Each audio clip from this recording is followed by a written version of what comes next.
လူတယောက်ဟာကြီးစံထိပ်ဖူးကိုအစွန်းထွက်တွေကုန်အောင်တိုက်စားပစ်လိုက်ပြီးအလေကနေအပေါက်တစ်ပေါက်ဖောက်လိုက်ပါတယ်ပြီးတော့အဲ့ဒီအပေါက်ထဲကိုပြတာ Mercury တွေဖြစ်ထည့်လိုက်တာပေါ့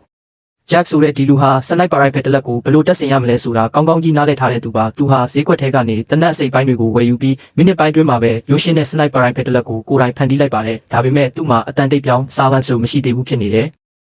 အတန်တိတ်ပြောင်းလို့ဖို့ပစ္စည်းရှာဖို့အတွက်ကားဝက်ရှော့တစ်ခုကိုရောက်သွားခဲ့ပါတယ်။အဲ့ဒီကဆိုင်ရှင်စီကနေစတီးပိုက်ချောင်းတချို့တောင်းလိုက်တာပို့ပြီးတော့ဝါရှာ washers အချို့ကိုအဲ့ဒီပိုက်မှာတက်ဆင်လိုက်ပါတယ်ဂျက်ဟာဆက်သွား gears တွေကိုအရွယ်စားတူညီအောင်အချောကင်တိုက်စားပြီးတော့ဝါရှာတွေကိုပုံစံပြောင်းသွားအောင်တူနဲ့ထုရိုက်လိုက်ပါတယ်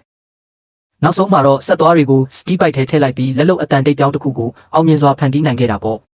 တနက်ကိုစမ်းသက်ပစ်ခတ်ကြည့်ပြီးစိတ်တိုင်းကြတဲ့အခါမှာတော့သူဟာအဲ့ဒီတနက်ကိုဝေလို့ခေါ်တဲ့ဝဲသူစီအနံလိုက်ပါတယ်ဝေစာဟာတနက်ကိုမြင်တော့သဘောကျသွားပြီးလေ့ကျင့်ဖို့အတွက်အဝေးကပြစ်မှတ်တစ်ခုကိုတတ်မှတ်လိုက်ပါတယ်တကယ်တော့ဝေစာဒီတနက်ကိုဝယ်ရတဲ့အဓိကရည်ရွယ်ချက်ကလူတစ်ယောက်ကိုလောက်ကျန်တက်ဖြတ်ဖို့ဖြစ်ပြီးအဲ့ဒီလူကတော့ဂျက်ကိုယ်တိုင်ဖြစ်နေခဲ့တာပါဝေစာဟာအဆောက်အဦခေါင်မိုးပေါ်မှာနေရာယူပြီးလူအုပ်ကြားတဲ့ကဂျက်ကိုချိန်ရွယ်လိုက်ပါတယ်သူမမောင်းကလုတ်ကိုဆွဲညှစ်လိုက်တဲ့အချိန်မှာပဲစနိုက်ပါရိုင်ဖယ်ကြီးဟာတဆစီပောက်ကွဲသွားပါတော့တယ်အကြောင်းရင်းကတော့ကြီးစံပူလာတဲ့အခါမှာထည့်ထားတဲ့ပြဓာကတက်ပြူပြီးပောက်ကွဲသွားအောင်ဂျက်ကကြိုတင်စီစဉ်ထားလို့ပါပဲ